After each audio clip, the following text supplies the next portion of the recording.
Gopi Jana Vallabha Giridharadhari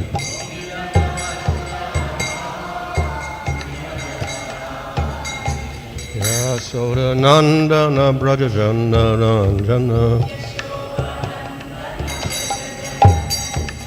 Jamuna Tira Vanachari Jamuna Tira Jaya Radha Madhava Kunja Bihari Jaya Radha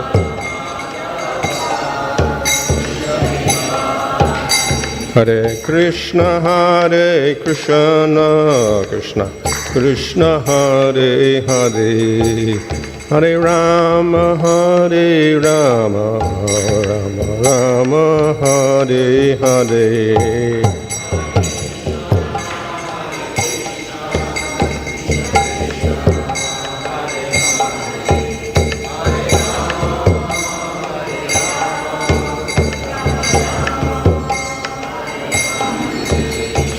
Prabhupada, Prabhupada, Prabhupada, Jaya Prabhupada, Jaya Prabhupada, Jaya.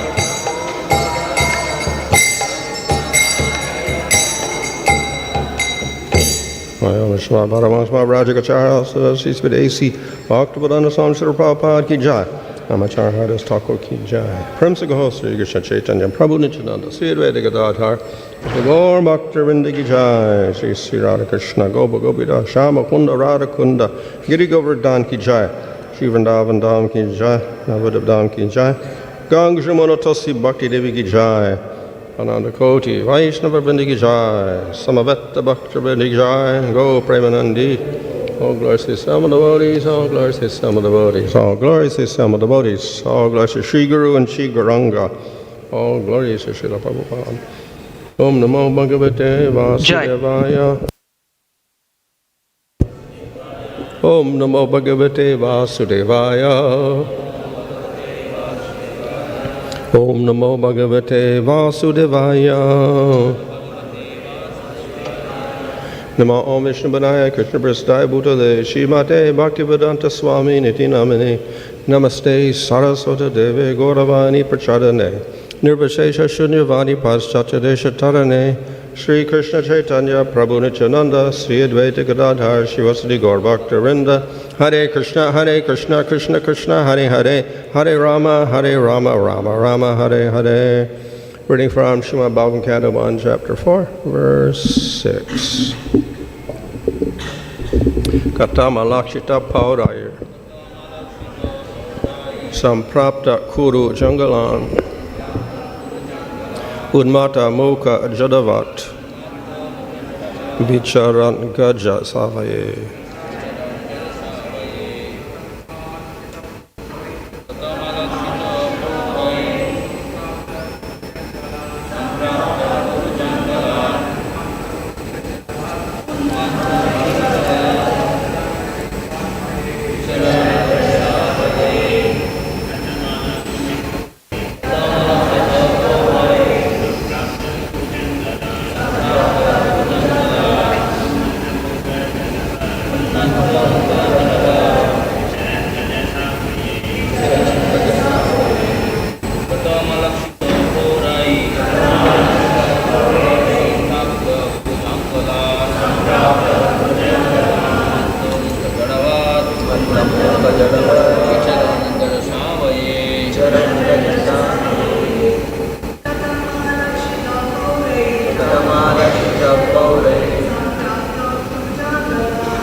Katham, how, ālakṣitaḥ, recognized, pauraiḥ, by the citizens, samprāptaḥ, reaching kuru-jāṅgalān, the Kuru-jāṅgala provinces.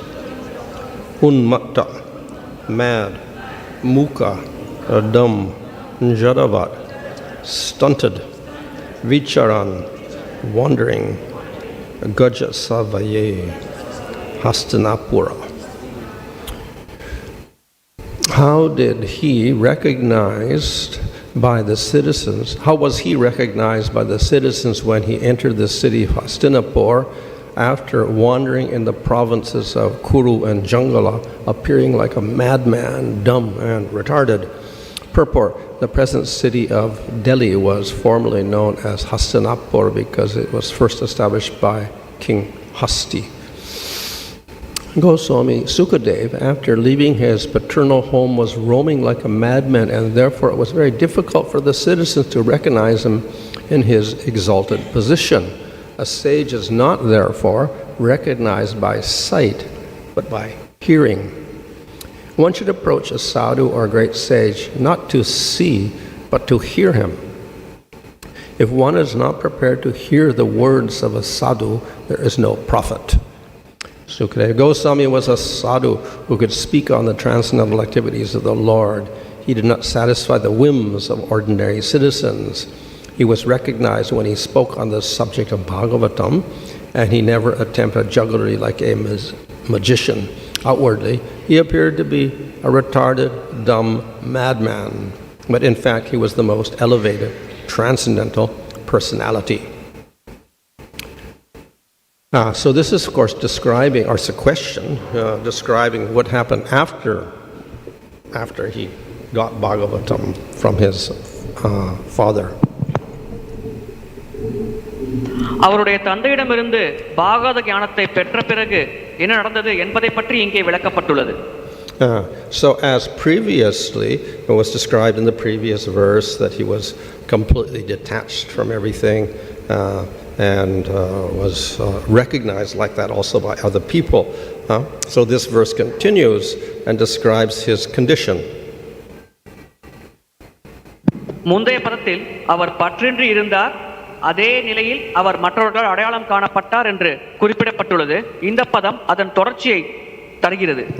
So unmatta means he is insane. உன்மத்தம் என்றால் பித்து பிடித்தவர். That means he does not do activities like a normal person. அதன் பொருள் சாதாரண நபரைப் போல அவர் செயல்கள் செய்யவில்லை. We see this is also the case of jaḍavat. ஜடபரதர் விஷயத்திலும் இது நடந்ததை நாம் பார்க்கிறோம். Of course, he did everything intentionally the opposite. அவர் வேண்டுமென்றே எதிர்மறையான நிலையில் செயல்பட்டார். So his father tried to teach him how to be a brahmana, but he would not do anything properly. He would do the opposite. அவருடைய தந்தை பிராமணராக செயல்படுவது எப்படி என்று அவருக்கு பாடம் எடுத்தார், ஆனால் இவர் வேண்டுமென்றே அதற்கு எதிராக செயல்படுவார். So in any case, the unmatta person, the person who is insane or mad, does not act like we would expect a normal person to act. உன்மத்த நிலை அல்லது பித்து பிடித்த நிலையில் இருக்கும் நபரானவர் ஒரு சாதாரண நபர் எப்படி நடந்து கொள்வார் என்று எதிர்பார்க்கப்படுகிறதோ அவ்விதமாக அந்த பித்து பிடித்த நபர் நடந்து கொள்ள மாட்டார். Mūka means he did not speak. மூக்கா என்றால் அவர் பேசவில்லை. And jaḍavat means he is stunned. He doesn't react to anything. ஜடவத என்றால் அவர் திக்பிரமை அடைந்தார், எதற்கும் அவர் பதிலளிக்கவில்லை. So this may happen to people, their mind is not developed, or they cannot speak, or they cannot hear, or they cannot see, or whatever, or by nature they are insane. மக்களுக்கு மனவளம் குன்றிருக்கலாம், அவர்களால் பேச முடியாமல் இருக்கலாம், பார்க்க முடியாமல் இருக்கலாம், கேட்க முடியாமல் இருக்கலாம், அல்லது பிறவிலேயே அவர்கள் மந்த புத்தியுடையவர்களாக பித்து பிடித்தவர்களாக பிறக்கலாம். However, there's also another state in which a person will voluntarily not speak, or he will not respond, or he'll act crazy. இன்னொரு நிலை இருக்கிறது. அங்கே அந்த நிலையில் அந்த நபரானவர் தன்னிச்சையாக எதுவும் பேச மாட்டார், எதுவும் செயல்பட மாட்டார், பித்து பிடித்தவர் போல் தன்னிச்சையாக நடந்து கொள்வார். And this is a very elevated state. இது மிகவும் உயர்ந்த நிலையாகும். Yeah. So in the 11th canto was described how the uttama devotee, he is like this. 11ஆம் ஸ்கந்தத்தில் உத்தம நிலை பக்தர்கள் இவ்விதமாக எப்படி செயல்படுகிறார்கள் என்பதை பற்றி விளக்கப்பட்டுள்ளது. Sometimes he laughs loudly, sometimes he sings, sometimes he dances, sometimes he acts irrationally, sometimes he is silent. சில சமயம் அவர் உரத்த குரலில் சிரிப்பார், சில சமயம் அவர் ஒரு விதமாக செயல்படுவார், சில சமயம் காது கேட்காதவர் போல் இருப்பார், சில சமயம் அவர் புத்தி கூர்மை உடையவர் போல் செயல்படுவார். However, the cause is quite different from the other person who is just naturally dumb, blind, etc. ஆனால் இந்த நபர் இவ்விதமாக செயல்படுவதற்கான காரணம் பிறவியிலேயே இது போன்ற குறைபாடு உடைய நபர்களின் காரணத்தை விட முற்றிலும் மாறுபட்டது. So the elevated person actually is detached from his material body. உயர்ந்த நிலையில் இருக்கும் நபரானவர் பௌதிக சரீரத்திலிருந்து பற்றின்மையோடு இருக்கிறார். And why is that? Because he's absorbed in spiritual realization. இதற்கான காரணம் அவர் ஆன்மீக தன்னுணர்வில் மூழ்கி இருக்கிறார். And thus he's actually unaware of what happens to his body. இதன் காரணமாக தன்னுடைய சரீரத்திற்கு என்ன நடக்கிறது என்பதை பற்றி அவர் தெரிந்து கொள்ளாமல் இருக்கிறார். At the same time, he may deliberately avoid society. அதே சமயத்தில் அவர் இந்த சமுதாயத்தை வேண்டுமென்றே புறக்கணிக்கலாம். And the reason is that he finds that material life is completely useless. இதற்கான காரணம் பௌதிக வாழ்க்கை பயனற்றது என்று அவர் உணர்ந்த காரணமாகும். So to some degree, a person who is Atmarama or simply who is realized or is fixed in Brahman, he will have these symptoms of detachment and silence, etc. ஆத்மராமராக இருப்பவர், பிரம்மனை உணர்ந்திருப்பவர் ஓரளவிற்கு இந்த பற்றின்மை, அமைதி போன்ற குணங்களை வெளிப்படுத்துவார். However, one who is more elevated, one who has realized Krishna or a form of the Supreme Lord and who has prema, will have more intense symptoms. ஆனால் இன்னும் அதிகமான உயர்ந்த நிலையில் இருக்கும் பக்தர்கள், பகவானை உணர்ந்தவர்கள், பிரேமை நிலையில் இருக்கும் பக்தர்கள் தீவிரமான உணர்வுகளை வெளிப்படுத்துவார்கள். And thus not only he'll be silent or whatever, sometimes he'll be laughing loudly or singing or dancing or whatever because of joy. அது போன்ற பிரேமை நிலை பக்தர் அமைதியாக இருப்பதோடு மட்டுமல்லாமல் சில சமயங்களில் சத்தமாக சிரிப்பார், கண்ணீர் சிந்துவார், பரவச நிலை அடைவார். இதில் மொத்தமாக அவர் அந்த பகவானுடைய உறவின் ஆனந்தத்தை வெளிப்படுத்துவார். However, this person from a conventional point of view, from normal society's view, because he's not normal, will appear simply like a madman. ஆனால் இந்த சமுதாயத்தை பொறுத்தவரையில் சாதாரணவர்கள் அவரை ஒரு பித்து பிடித்தவராகத்தான் கருதுவார்கள். And thus people will not pay attention to him or give him much respect. இதனால் மக்கள் அவரின் மேல் அதிகமாக கவனம் செலுத்த மாட்டார்கள், அவருக்கு மரியாதை செலுத்த மாட்டார்கள். In fact, they may mock him, make fun of him. மக்கள் அது போன்ற நபரை கேலி செய்யலாம். So that was the case of Śukadeva Gosvāmī. People could not recognize his elevated spiritual status. Sukadeva Goswami விஷயத்தில் இவ்விதமாகத்தான் நடந்தது. மக்களால் சுகதேவ கோஸ்வாமி இருந்த உயர்ந்த நிலையை அடையாளம் காண முடியவில்லை. So they just considered him to be a madman. அவர் ஒரு பித்து பிடித்தவர் என்று மக்கள் கருதினார்கள். But we find other cases in Bhagavatam also. Jaḍavat was the same. People could not recognize him. வேறு சில இடங்களில் பாகவதத்தில் இதே போன்ற நபர்களை பற்றி குறிப்பிடப்பட்டுள்ளது. ஜடபரதரும் இவ்விதமாகத்தான் இருந்தார், மக்களால் அவரை அடையாளம் காண முடியவில்லை. And avatar of the Supreme Lord Vrishabhadeva also the same category. பரமபுருஷ பகவானின் அவதாரமாகிய ரிஷபதேவரும் இதே வகையை சேர்ந்தவர். So normal people cannot recognize the elevated devotee of the Lord. பகவானின் மிக உயர்ந்த பக்தர்களை சாதாரண மனிதர்களால் கண்டறிய முடியாது, அடையாளம் காண முடியாது. However, the devotee is told that he has to respect all devotees. ஆனால் பக்தர்கள் அனைத்து பக்தர்களையும் மதிக்க வேண்டும் என்று உபதேசிக்கப்படுகிறார்கள். But even for the devotee, this may be hard to recognize. Is he an elevated devotee or is he simply crazy? How do we know? ஆனால் இது போன்ற நபர்களை அடையாளம் காண்பது பக்தர்களுக்கே சற்று கடினமான செயலாகும். இந்த நபர் உயர்ந்த பக்தரா அல்லது சாதாரண பித்து பிடித்த நபரா என்று சரியாக அடையாளம் காண்பது பக்தர்களுக்கே ஒரு கடினமான விஷயமாகும்.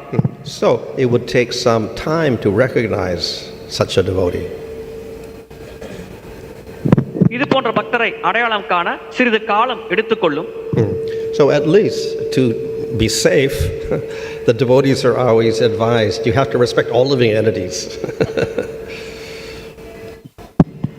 பாதுகாப்பாக ஒரு நிலையை அடைவதற்காக பக்தர்கள் எப்பொழுதும் அனைத்து உயிர்வாளிகளையும் மதிக்க வேண்டும் என்று உபதேசிக்கப்படுகிறார்கள்.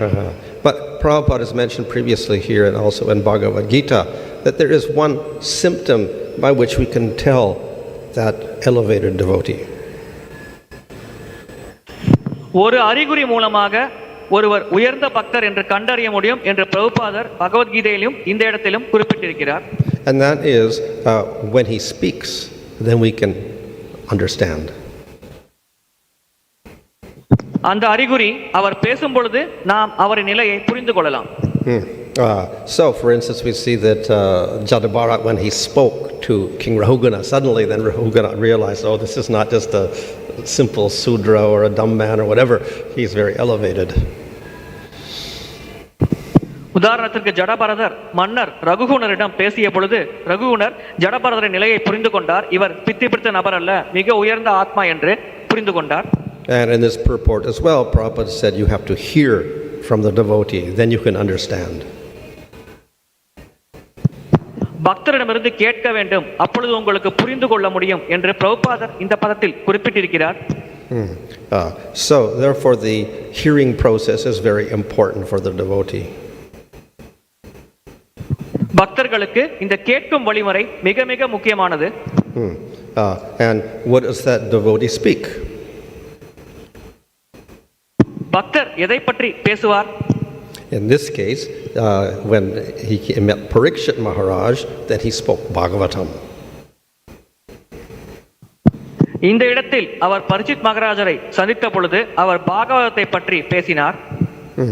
So we see here, as is emphasized in this whole chapter, that the method of spiritual transmission is through speaking, through hearing, through teaching. ஆன்மீக ஞானத்தை வழங்கும் முறையானது பேசுவது, கேட்பது, போதிப்பது என்று இந்த மொத்த அத்தியாயமும் நமக்கு எடுத்துரைக்கிறது. And of course we have to recognize the qualified speaker. தகுதி வாய்ந்த பேச்சாளர்களை நாம் அடையாளம் காண வேண்டும். So we have to recognize first, okay, we respect everybody, then we'll listen, and then how do we know that he's speaking properly? அனைவருக்கும் நாம் மரியாதை செலுத்துகிறோம், அவர்கள் பேசுவதை கேட்கிறோம், ஆனால் அவர் சரியாகத்தான் பேசுகிறார் என்று நாம் எப்படி புரிந்து கொள்வது? So the devotee himself will have to have some knowledge. பக்தருக்கே ஓரளவிற்கு ஞானமானது தேவைப்படுகிறது. We see, of course, that in this material world there are many so-called saintly people, and they're also speaking, and people are listening. பௌதிக உலகத்தில் துறவிகள் என்று பலர் இருக்கிறார்கள், அவர்களும் பேசுகிறார்கள், மக்கள் அவர்கள் பேசுவதையும் கேட்கிறார்கள். So true, that's good. They're following a process. They're hearing. இங்கே இந்த கேட்கும் வழிமுறையை அவர்கள் கடைபிடிக்கிறார்கள், இது நல்ல விஷயம். But the listener also has to have a little bit of intelligence, a little discriminating power. ஆனால் அதை கேட்பவர்களுக்கும் பகுத்தறியும் திறன் இருக்க வேண்டும், புத்தி கூர்மை இருக்க வேண்டும். So in other words, one cannot just listen to anybody and accept what they say. வேறு விதமாக கூற வேண்டும் என்றால் யார் பேசுவதையும் கேட்டு அதை அப்படியே ஒருவர் ஏற்க முடியாது. So one who's interested in spiritual development cannot blindly accept anybody that comes along and says, I'm spiritual, and starts speaking. He has to have some sort of intelligence to understand, who should I accept, who should I not accept. ஆன்மீகத்தில் முன்னேற வேண்டும் என்ற நாட்டமுடைய நபர்கள் யார் ஒருவர் வந்து ஆன்மீகத்தை பற்றி பேசினாலும் அதை ஏற்கக்கூடாது.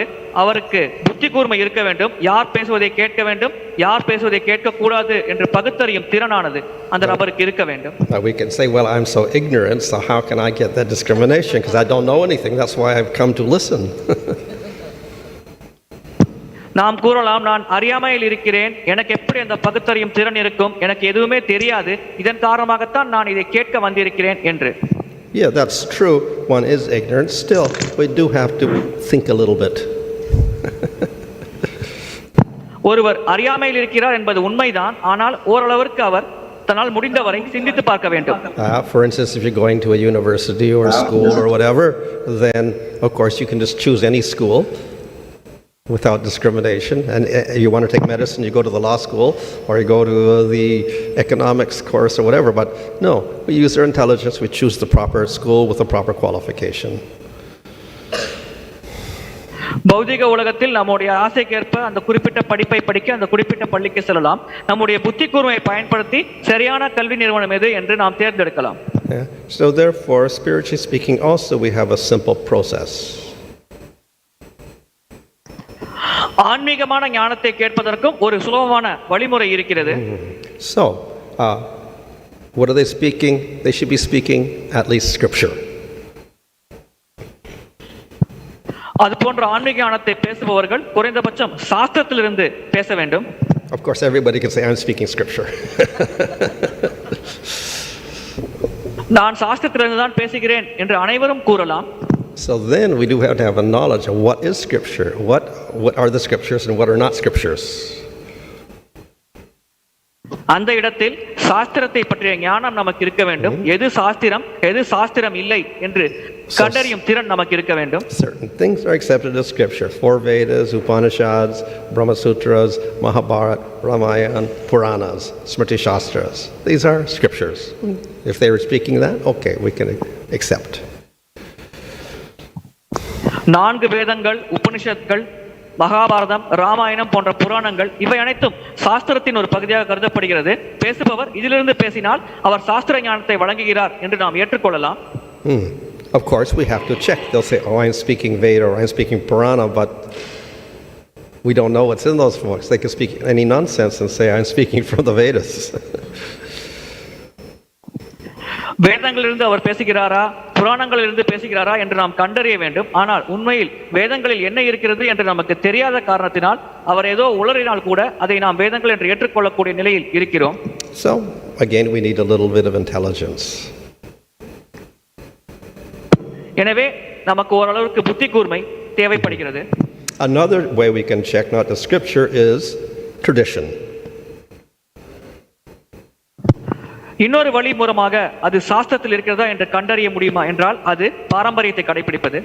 The knowledge of scripture is handed down in sampradaya. சாஸ்திர ஞானமானது சம்பிரதாய வழிமுறை மூலமாக புருஷர் பரம்பரையில் வந்திருக்கிறது. So who is the speaker? Which sampradaya is he coming in? பேசுபவர் எந்த சம்பிரதாயத்தில் வருகிறார், அவர் யார் என்று நாம் கண்டறிய வேண்டும். So then you can say, you can question, he'll say, I'm coming from so and so sampradaya. அப்பொழுது நாம் அவரை நோக்கி வினா எழுப்பலாம், எந்த சம்பிரதாயத்திலிருந்து நீங்கள் வருகிறீர்கள் என்று. But then we have to know which are the authorized sampradayas and which are the unauthorized sampradayas. ஆனால் அந்த இடத்திலும் அங்கீகரிக்கப்பட்ட சம்பிரதாயங்கள் என்ன, அங்கீகரிக்கப்பட்ட அங்கீகரிக்கப்படாத சம்பிரதாயங்கள் என்ன என்பதை பற்றி நாம் தெரிந்திருக்க வேண்டும். There is a story of Bhaktisiddhanta Saraswati Thakur. இதன் தொடர்பில் பக்தி சித்தாந்த சரஸ்வதி தாக்கூர் அவர்களை பற்றிய ஒரு கதை இருக்கிறது. So some person came to Bhaktisiddhanta Saraswati Thakur and said, you have to meet this great saint. சில நபர்கள் பக்தி சித்தாந்த சரஸ்வதி தாக்கூர் அவர்களை சந்தித்து இந்த மிக பெரும் துறவியை நீங்கள் சந்திக்க வேண்டும் என்று கேட்டுக்கொண்டனர். He's very elevated. He's always in samadhi. அவர் மிகவும் உயர்ந்த நிலையில் இருக்கிறார், எப்பொழுதும் சமாதியில் இருக்கிறார் என்று அந்த நபர்கள் கூறினார்கள். He's completely renounced everything in the material world. பௌதிக உலகத்தில் இருக்கும் அனைத்தையும் அவர் முற்றிலுமாக துறந்து விட்டார் என்று கூறினார்கள். So please, you have to come and meet this person. எனவே தயவு கூர்ந்து வந்து இந்த நபரை நீங்கள் சந்திக்க வேண்டும் என்று அவர்கள் வேண்டுகோள் வைத்தார்கள். So then Bhaktisiddhanta Saraswati Thakur asked, okay, what sampradaya is he in? அதன் பிறகு பக்தி சித்தாந்த சரஸ்வதி தாக்கூர் அவர்கள் அந்த நபர் எந்த சம்பிரதாயத்தில் வருகிறார் என்று கேட்டார். And the person says, he has no sampradaya. அதற்கு அந்த நபர்கள் அவருக்கு சம்பிரதாயமே கிடையாது என்று கூறினார்கள். So then he said, no, I will not see that person. இதன் பிறகு பக்தி சித்தாந்த சரஸ்வதி தாக்கூர் அவர்கள் அந்த நபரை நான் சந்திக்க முடியாது என்று நிராகரித்து விட்டார். So these are some simple ways in which we can at least use our intelligence to see who we can hear from. நம்முடைய புத்தி கூர்மையை பயன்படுத்தி யாரிடமிருந்து கேட்க வேண்டும் என்பதை இது போன்ற எளிமையான வழிகளை கடைபிடித்து நாம் கண்டறியலாம். Of course, we have to use our intelligence also when then we hear the speaker. பேசுபவரிடமிருந்து கேட்கும் பொழுது நம்முடைய புத்தி கூர்மையையும் நாம் பயன்படுத்த வேண்டும். Scripture is such that it's presenting some knowledge. சாஸ்திரங்கள் ஒரு விதமான ஞானத்தை நமக்கு வழங்குகிறது. And that knowledge is not irrational. அந்த ஞானம் சரியான முறையில் வருகிறது, ஏதோ மனம் போன போக்கில் வருவதில்லை. It makes sense. அந்த ஞானம் உண்மையான அர்த்தத்தை கொண்டிருக்கிறது. And of course that's its purpose. The purpose is to convince us of certain things, so it has to make sense. அந்த ஞானத்திற்கென்று ஒரு குறிக்கோள் இருக்கிறது. அந்த குறிக்கோள் நம்முடைய மனதை ஏற்கும் நிலையில் வைப்பது. எனவே அதற்கென்று ஒரு இலக்கு இருக்கிறது. So even if a person is speaking from scripture, maybe in a sampradaya, they have to make some sense when they speak. பேசுபவர் சாஸ்திரத்திலிருந்து ஒரு குறிப்பிட்ட சம்பிரதாயத்திலிருந்து வந்து பேசினாலும் அவர் பேசுபவர் அதை பேசும் பொழுது அதில் அர்த்தம் இருக்க வேண்டும் என்பதை அவர் உறுதிப்படுத்திக் கொள்ள வேண்டும். So in Nectar Devotion, Rupa Gosvāmī, he's talking about those who have faith in Vaidhi Bhakti. Why this பக்தியில் நம்பிக்கை உள்ளவர்களை பற்றி பக்தி ரசாமத சிந்துவில் ரூப கோஸ்வாமி அவர்கள் பேசுகிறார். So the Kanishta, the lowest type, has no knowledge of scripture. He can't understand it. கனிஷ்ட அதிகாரிகள் தாழ்ந்த நிலையில் இருக்கிறார்கள். அவர்களுக்கு சாஸ்திர ஞானம் கிடையாது. அதை அவர்கள் புரிந்து கொள்ளாமல் இருக்கிறார்கள். So he cannot speak scripture. அது போன்ற நபர் சாஸ்திரத்தை பற்றி பேச முடியாது. The madhyama has a little knowledge of scripture. மத்தியம அதிகாரிக்கு சாஸ்திரத்தை பற்றி ஒரு சிறிதளவு ஞானம் உள்ளது. But an intelligent person may ask questions he cannot answer. ஆனால் புத்தி கூர்மையுடைய நபர் கேள்விகளை எழுப்பலாம். அதற்கு மத்தியம அதிகாரியால் பதில் சொல்ல முடியாது. So the uttama, or the highest type of devotee in sadhana, Vaidhi sadhana, and the uttama, he has thorough knowledge of scripture. Why this பக்தியில் மிக உயர்ந்த நிலையில் இருக்கும் உத்தம அதிகாரி சாஸ்திரத்தை பற்றி முழுமையான பூர்ண ஞானத்தை கொண்டிருப்பார். And he also has logical ability. அவரிடம் தர்க்கம் செய்யும் திறனும் இருக்கிறது. So we can understand what the scripture is saying, and he can also present it in a very reasonable way. சாஸ்திரங்களில் என்ன குறிப்பிடப்பட்டுள்ளது என்று அவர் புரிந்து கொள்வார். அதை ஓரளவிற்கு ஏற்கும் வண்ணம் அவர் மக்களுக்கு வழங்குவார். And if people ask questions, he can also answer in a very reasonable way. மக்கள் வினாக்களை எழுப்பும் பொழுது ஒரு சிறப்பான முறையில் அவரால் அதற்கு பதிலளிக்கவும் முடியும். So that person is qualified to present the spiritual knowledge. அது போன்ற நபர் இந்த ஆன்மீக ஞானத்தை மக்களுக்கு வழங்குவதில் தகுதி வாய்ந்தவராக இருக்கிறார். That person may be like Śukadeva Gosvāmī, looking like he's a madman or whatever. அந்த நபர் சுகதேவ கோஸ்வாமியை போல பார்ப்பதற்கு பித்து பிடித்தவர் போலவும் இருக்கலாம்.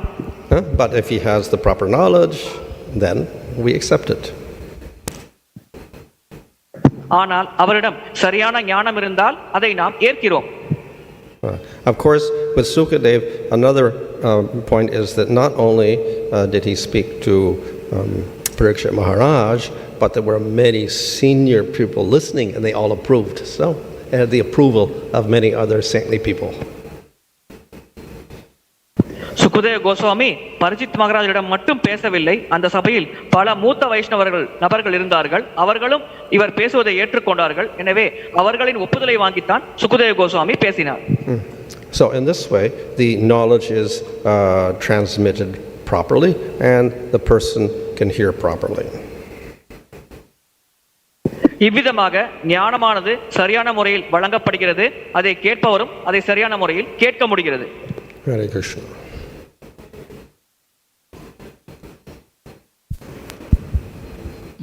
In the verse, two words used like mukha and jaḍavat.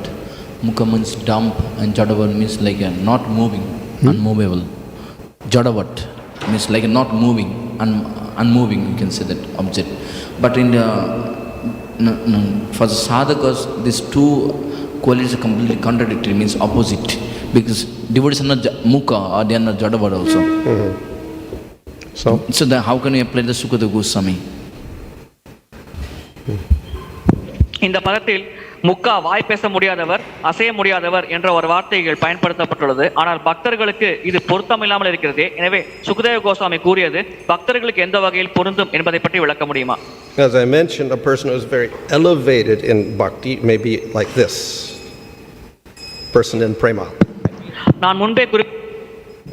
நான் முன்பே குறிப்பிட்டது போல் பக்தியில் உயர்ந்த நிலையில் இருக்கும் நபரானவர், பிரேமையில் இருக்கும் நபர் இது போன்ற நிலைகளை வெளிப்படுத்தலாம். So in the 11th canto of Bhagavatam, the uttama devotee is described as being something like this.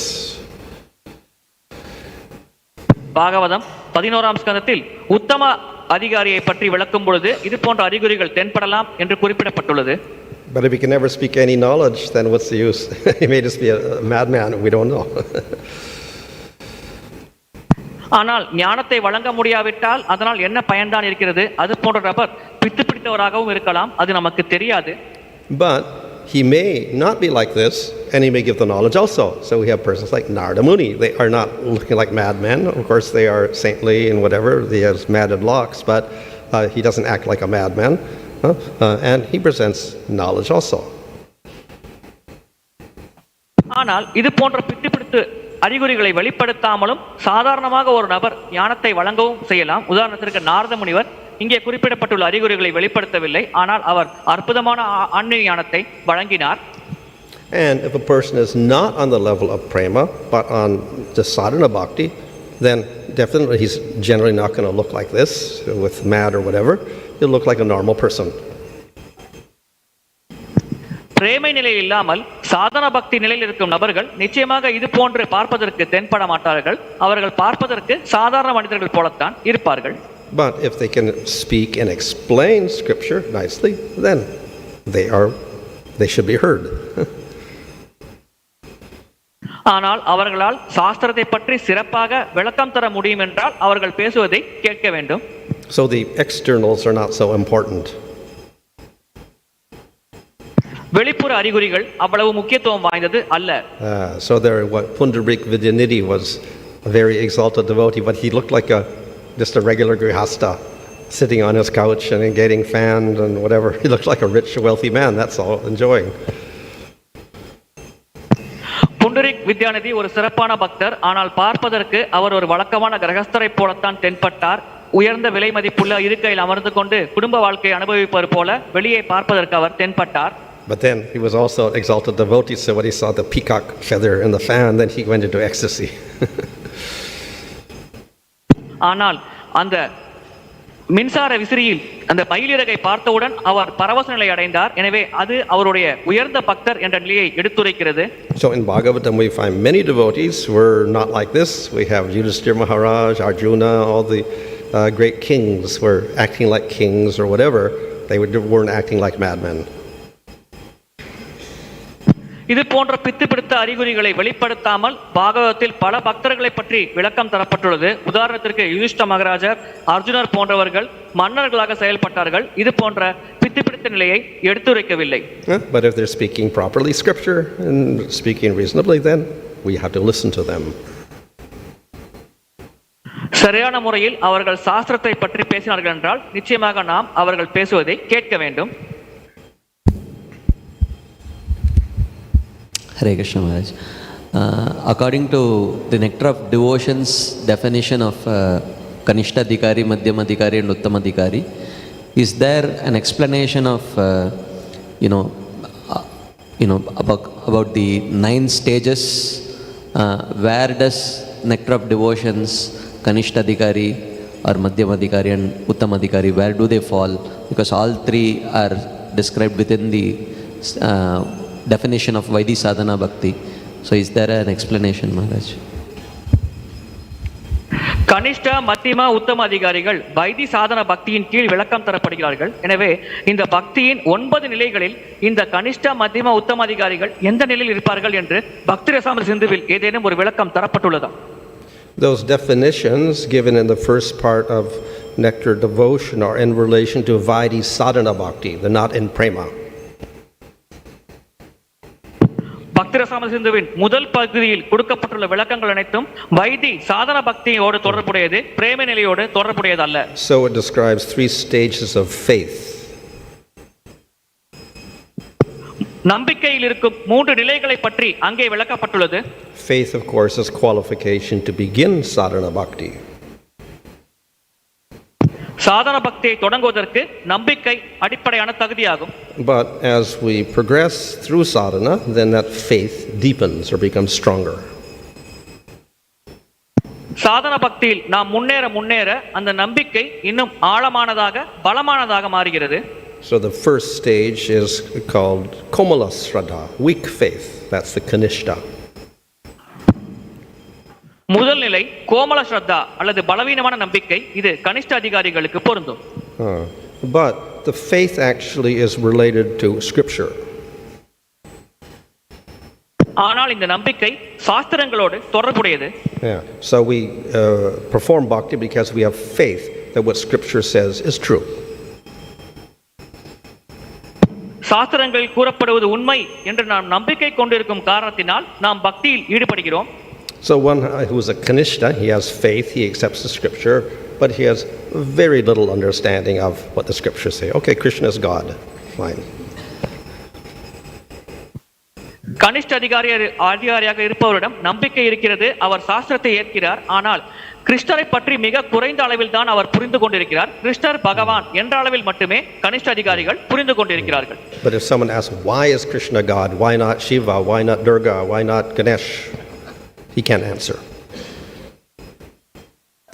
ஆனால் யாரேனும் ஒருவர் அது போன்ற கனிஷ்ட அதிகாரியிடம் ஏன் கிருஷ்ணர் மட்டும் பகவான், ஏன் சிவபெருமான் பகவான் இல்லை, துர்கை பகவான் இல்லை என்ற வினாவை எழுப்பினால் இது போன்ற வினாவிற்கு அந்த கனிஷ்ட அதிகாரி பக்தரால் பதிலளிக்க முடியாது. And that person, they may quote Shiva Purana and say, Shiva is Bhagavan. And then the person becomes very confused. அது போன்ற கேள்வி கேட்கும் நபர் சிவபுராணத்திலிருந்து சிவன் தான் பகவான் என்று குறிப்பிடப்பட்டுள்ளது என்று கூறினால் அதை கேட்கும் இந்த கனிஷ்ட அதிகாரியானவர் சற்று குழப்பமடைய வாய்ப்புள்ளது. So this is weak faith. இது பலவீனமான நம்பிக்கையாகும். Faith may change. அவருடைய நம்பிக்கை மாற்றமடையலாம். So if a person starts learning the scripture, then it becomes a madhyama. ஒரு நபர் சாஸ்திரங்களை படித்து அதை புரிந்து கொண்டார் என்றால் அவர் மத்தியம அதிகாரி என்ற நிலையை அடையலாம். So people will talk to him, he can answer some things, but again people may ask questions and he cannot answer properly.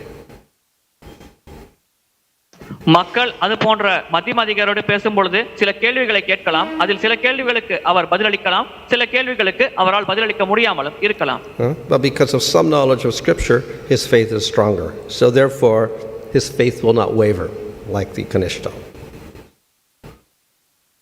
ஆனால் சாஸ்திரத்தில் ஓரளவுக்கு ஞானம் இருக்கும் காரணத்தினால் அவருடைய நம்பிக்கை கனிஷ்ட அதிகாரியின் நம்பிக்கை விட பலமானதாக இருக்கிறது.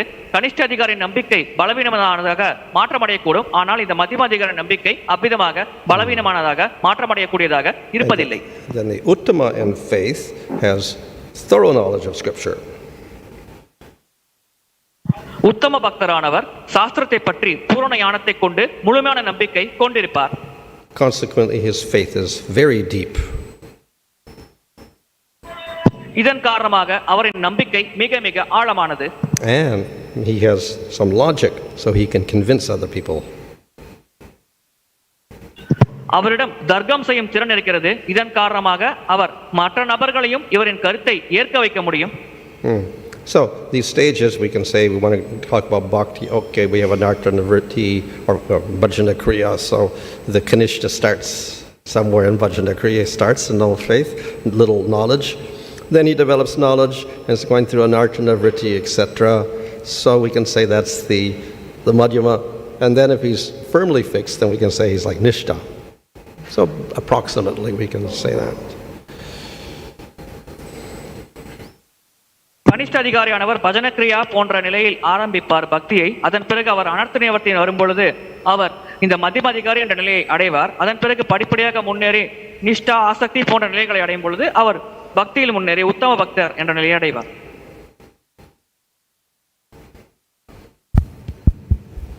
So we see in the society there are some people, those who are very soft, they have some weakness in their heart, very soft person we see.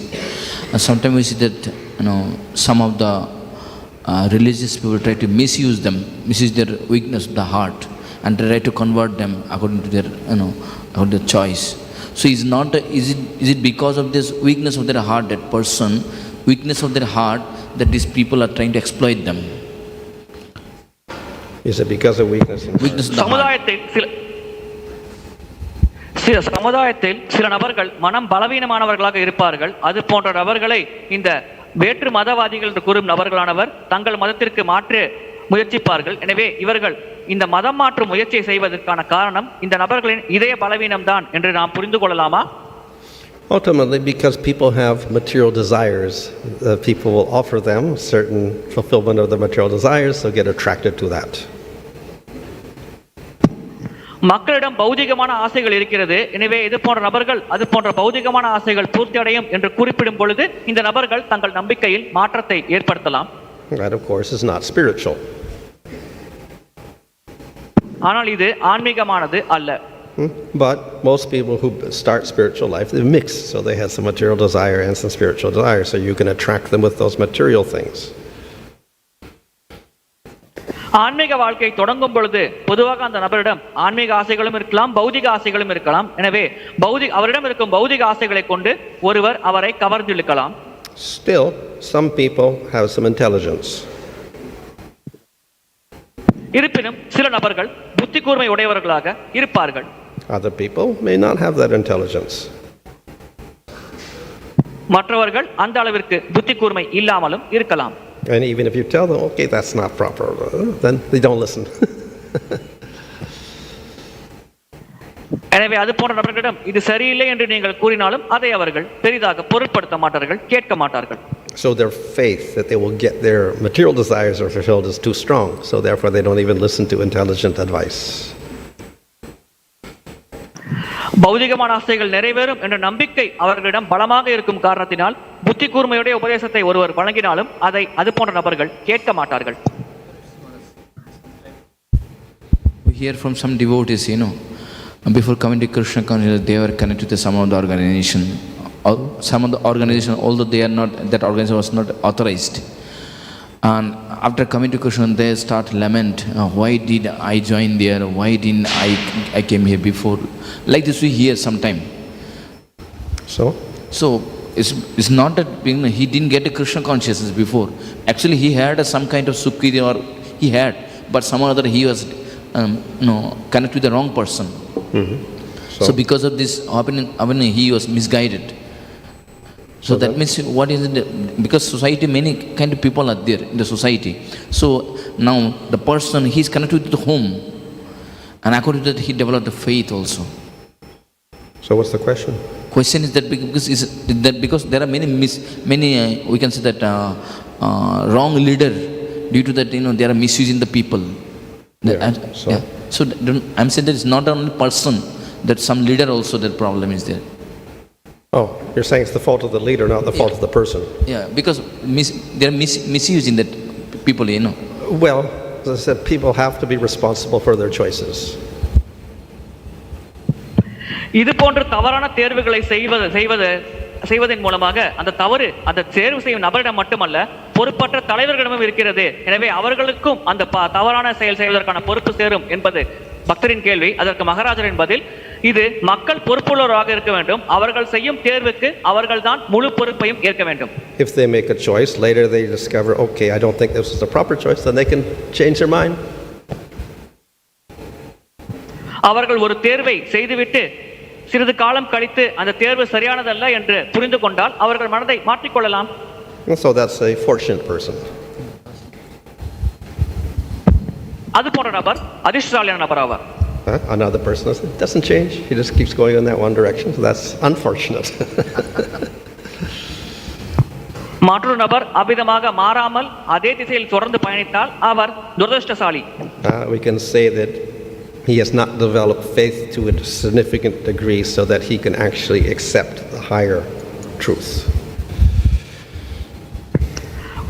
மிக உயர்ந்த உண்மையை ஏற்கும் அளவிற்கு போதுமான அளவு நம்பிக்கை அவரிடம் ஏற்படவில்லை என்று நாம் கூறலாம்.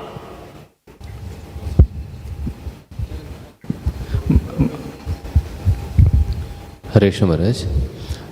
Maharaj, you were saying about we have to recognize whether he is from the proper sampradaya.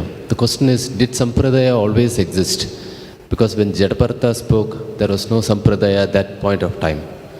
So the question is, did sampradaya always exist right from Satyuga till now? அங்கீகரிக்கப்பட்ட சம்பிரதாயத்திலிருந்து வருகிறாரா என்பதை பார்த்து நாம் அடையாளம் காண வேண்டும் என்று நீங்கள் கூறினீர்கள். ஆனால் ஜடபரதர் பேசும்பொழுது அந்த சமயத்தில் சம்பிரதாயங்கள் இருந்ததாக தெரியவில்லை. எனவே சத்தியுகத்திலிருந்து அந்த காலத்தில் எல்லாம் சம்பிரதாயங்கள் இல்லாத பொழுது எப்படி அந்த அடையாளம் காணப்பட்டது? We consider the four Vaishnava sampradayas eternal. வைஷ்ணவ சம்பிரதாயங்கள் நித்தியமானது என்று நாம் ஏற்றுக்கொள்கிறோம். But they may manifest or become unmanifest at certain times. ஆனால் சில சமயத்தில் அது வெளிப்படலாம், சில சமயத்தில் வெளிப்படாமலும் இருக்கலாம். So therefore we trace Brahma Sampradaya, but there's like a big gap. Madhva to Veda Vyāsa, like a huge gap in there. பிரம்ம சம்பிரதாயத்தை பற்றி நாம் புரிந்து கொள்ள முயற்சிக்கும் பொழுது மத்வாச்சாரியரிலிருந்து வேதவியாசர் வரையில் ஒரு பெரிய இடைவெளியானது இருக்கிறது. But still, the different sampradayas will have different gaps in different places. Still, there are other, we could say, authorized lines which are not major lines, which will still exist. For instance, in Bhagavad Gita it says the line of knowledge came from sun god down, like that, and then it got lost again, so I'm teaching you. So then Krishna teaches Arjuna, but we don't find a sampradaya with Arjuna in it.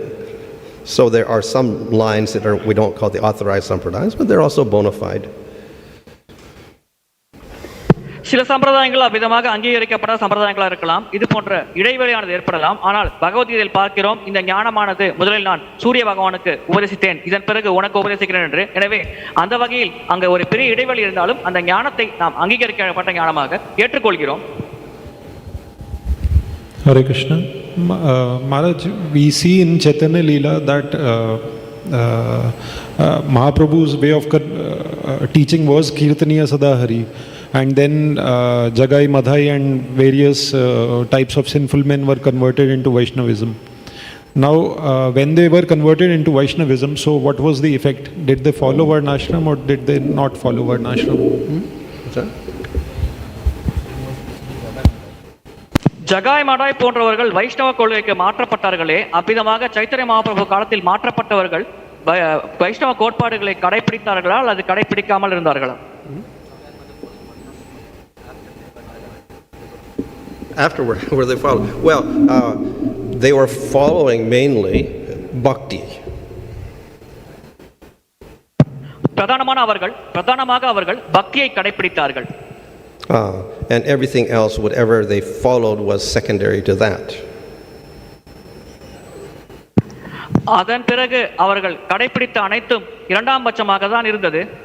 But we see that the majority of Lord Chaitanya's followers, they were great devotees, but they followed the varnashram system as was necessary at that time. பெரும்பாலாக பின்பற்றுபவர்கள் சிறந்த பக்தர்களாக இருந்தார்கள். ஆனால் அந்த காலகட்டத்தில் வர்ணாசிரம முறையை கடைபிடிப்பது அத்தியாவசியமாகிறது. இதன் காரணமாக அவர்கள் வர்ணாசிரம தர்மத்தையும் கடைபிடித்தார்கள். So they didn't give up all of the rules and regulations and act like madman like Śukadeva. விதிகள் ஒழுங்குமுறைகளை கைவிட்டுவிட்டு சுகதேவ கோஸ்வாமி போல பித்து பிடித்த நிலையை அவர்கள் செயல்படவில்லை. Hare Krishna Maharaj. Maharaj, how do you identify or differentiate between Komala Shraddha and mixed faith? Komala Shraddha and mixed faith, how do you differentiate? கலப்பட நம்பிக்கைக்கும் கோமல ஸ்ரத்தாவிற்கும் உள்ள வித்தியாசத்தை எப்படி நாம் புரிந்து கொள்வது? Well, in the definitions in Nectar Devotion, we're talking about pure bhakti to begin with. So then that's a Komala Shraddha within pure bhakti.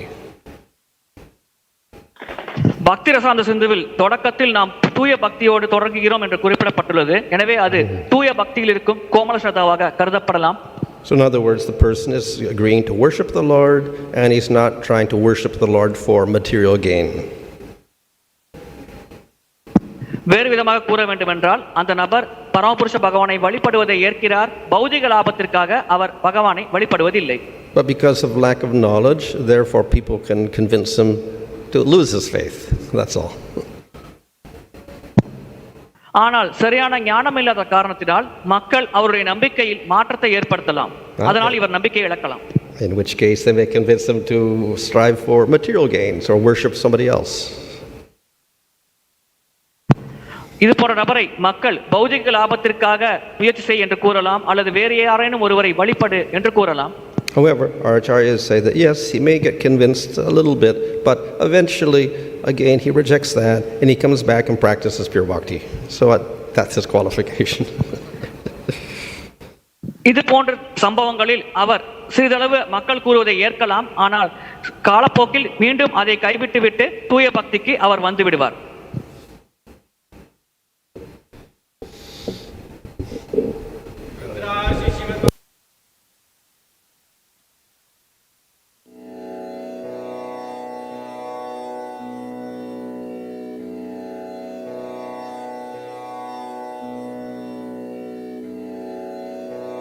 Recording stopped. Hare Krishna, Dandavat Pranam, all devotees. Hare Krishna, Prabhu. Thank you very much We'll for take joining. one question tomorrow, Prabhu.